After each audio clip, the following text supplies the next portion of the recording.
Para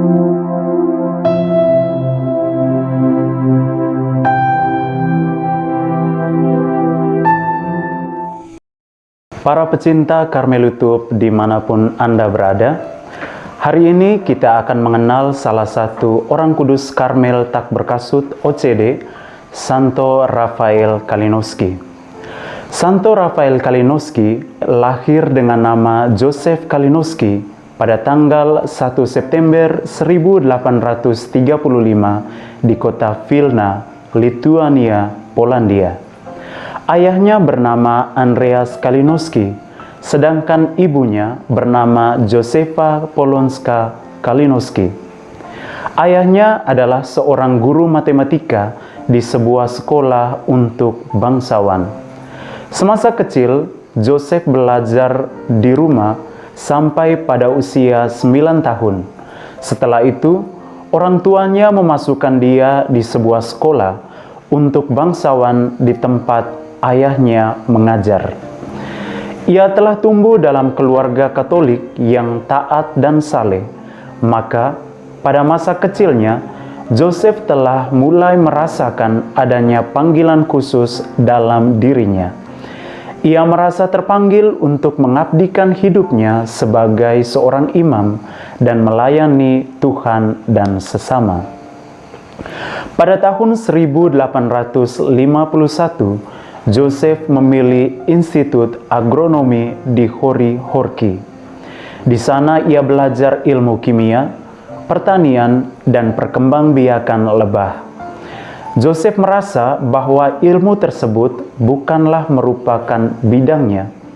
Akhirnya pada tahun 1853, Joseph pun segera beralih ke Akademi Teknik Militer Rusia di Nikolaev di Saint Petersburg.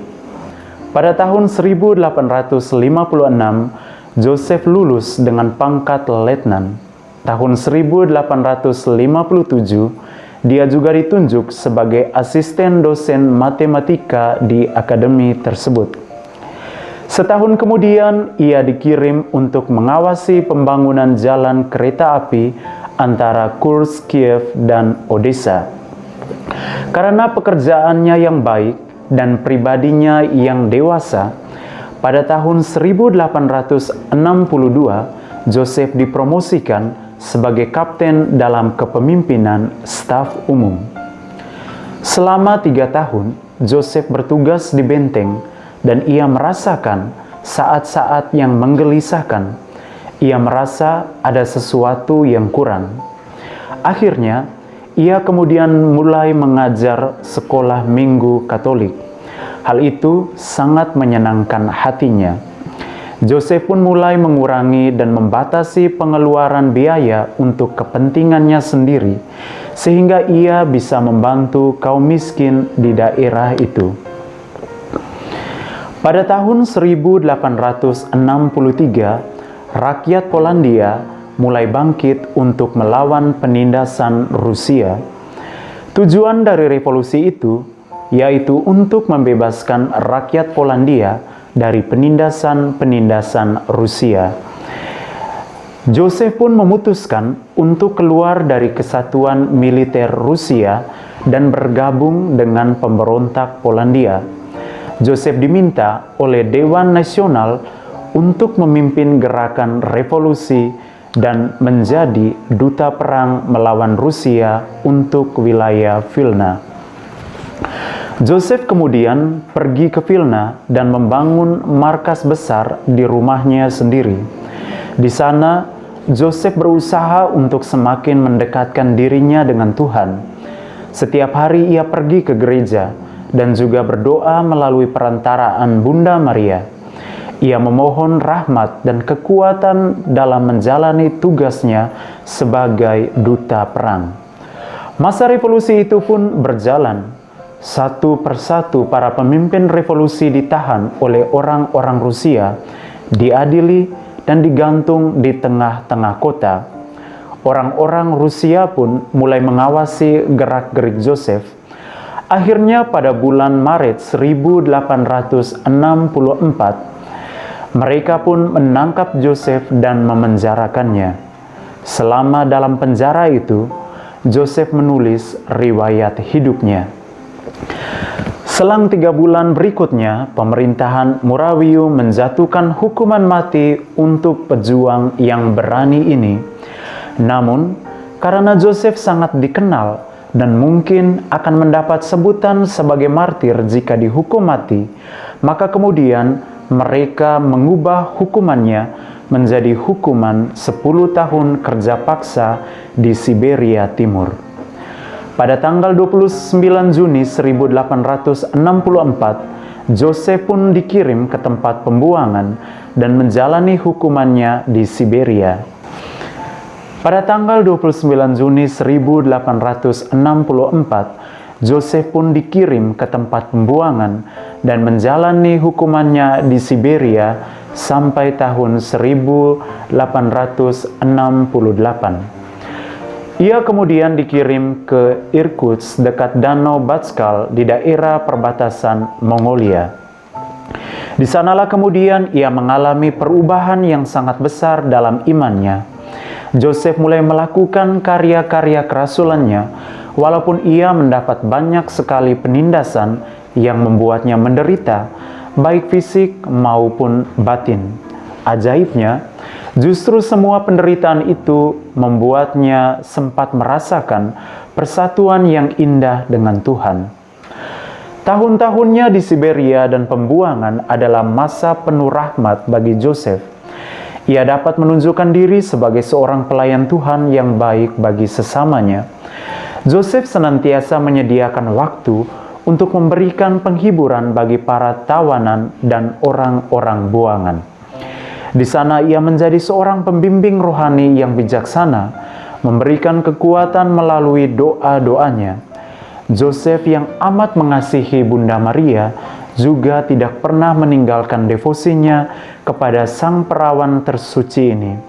Ia percaya Bunda Maria senantiasa mendengarkan seruan anaknya dan menolong mereka. Di tempat pembuangan ini, bersama Pastor Wenceslaus Nowakosi, OFM Cup, Josef kemudian mempersiapkan anak-anak para tawanan yang beragama Katolik untuk menerima komuni pertama. Sementara itu, Josef menyadari panggilan Tuhan yang pernah dirasakannya semasa kecil saat itu yang semakin tumbuh subur dan kuat. Panggilan Tuhan itu dirasakannya indah, dan kemudian ia pun memutuskan untuk masuk ke dalam sebuah biara untuk menjadi seorang imam. Pada bulan April 1874, Josef dibebaskan.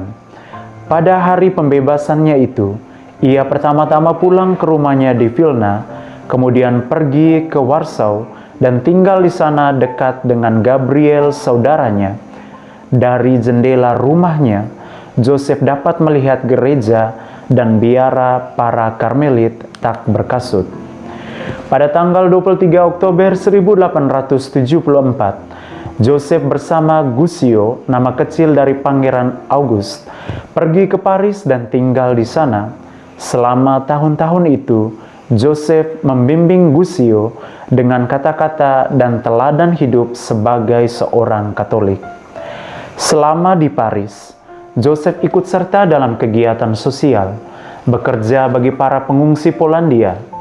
Josef kemudian bertemu dengan seorang imam Karmelit tak berkasut, Pastor Agustin Mary dari Sakramen Maha Kudus OCD. Josef sangat mengagumi bakat musik imam ini dan terutama kehidupan rohaninya yang mendalam. Sementara itu keinginannya untuk meninggalkan segala sesuatu dan mengabdikan hidupnya bagi Tuhan semakin kuat. Panggilan menjadi seorang religius semakin matang. Pada bulan Juli 1877, Josef akhirnya meninggalkan kehidupan duniawi dan tepat tanggal 14 Juli, ia masuk ke sebuah biara Karmel tak berkasut di Linz, Austria. Tanggal 15 Juli 1877, Josef pergi ke Graz dan memulai masa novisiatnya di sana. Saat itu Josef berusia 42 tahun dan pada tanggal 26 November 1877 ia mendapat nama biara Frate Rafael dari Santo Yosef Kalinowski. Dia mengucapkan kaul pertamanya setahun kemudian. Setelah itu, ia dikirim ke Hungaria untuk belajar filsafat dan teologi. Pada bulan November 1881, Joseph mengucapkan kaul kekalnya dan kemudian ia dipindahkan ke Polandia ke sebuah biara tua di daerah Gzerna. Di sana ia menyelesaikan studi teologinya dan akhirnya menerima tabisan imamat oleh Uskup Krakow Albin Dunajewski. Setelah penabisannya sebagai seorang imam, Pastor Rafael ditunjuk untuk menjadi pembimbing novis dan kemudian pada tahun 1883 ia menjadi pemimpin di biara Gzerna. Selain itu, Pastor Rafael juga menjadi anggota Dewan Provinsi dan pimpinan bagi Suster Karmel tak berkasut dari biara Krakow Wesoła. Pastor Rafael juga dengan penuh kesabaran selalu menerima mereka yang datang untuk mengaku dosa. Karena perhatiannya itu, maka di kemudian hari ia mendapat sebutan sebagai martir pengakuan dosa, seorang bapa pengakuan yang penuh perhatian dan bijaksana. Pada tahun 1904, atas perintah dari superiornya, Pastor Rafael mulai menulis riwayat hidupnya. Pada tanggal 15 November 1907 di Wadowice, Pastor Rafael meninggal dunia karena sakit TBC. Berita tentang kematiannya itu dengan cepat tersebar di mana-mana, dan ribuan orang datang untuk menghormati pria yang telah diramalkan akan menjadi seorang santo ini. Jenazah Pastor Rafael kemudian dipindahkan ke makam biara Gzerna, Krakow. Santo Rafael adalah seorang yang bijaksana. Ia dikenal sebagai seorang pembimbing rohani yang ulung. Banyak orang dari berbagai tempat datang untuk meminta nasihat dan bimbingannya. Santo Rafael selalu menunjukkan kasih dan perhatiannya yang besar. Kata-kata yang diucapkannya memberikan ketenangan dan kedamaian bagi setiap orang yang datang. Bahkan mereka yang bukan beragama Katolik pun dapat merasakan kesucian dari orang kudus ini. Santo Rafael juga dikenal sebagai bapa pengakuan yang baik. Ia dengan sukacita selalu menunggu setiap orang yang ingin mengaku dosa, karena sakramen pengakuan dosalah hubungan kita dengan Tuhan yang rusak akibat dosa dipulihkan kembali. Ia adalah seorang martir pengakuan dosa.